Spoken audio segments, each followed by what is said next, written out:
How to turn off call bearing on Android. Hi everyone, welcome to the channel. This is Rose and I'm here to guide you on how to turn off call bearing on Android. Watch the video till the end, and without any further ado, let's dive right into the video. First of all, launch your phone app on your device. Now tap three dots at top right corner of the screen. Select Settings to access your phone settings.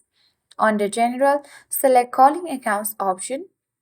Tap Career Related Settings.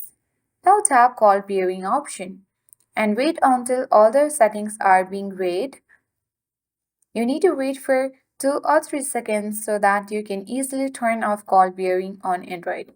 So if there is any button toggle on in this way, you can simply enter the password, and then to turn off you need to simply toggle the button off, and once you have done that you need to get back to your phone section and open the dialer. Then you have to dial *31# and dial a call.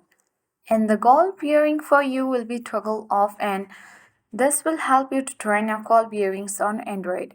So that's it. I hope this video was helpful. If it was, then do like, share, comment, and don't forget to subscribe. Thanks for watching and see you in the next video.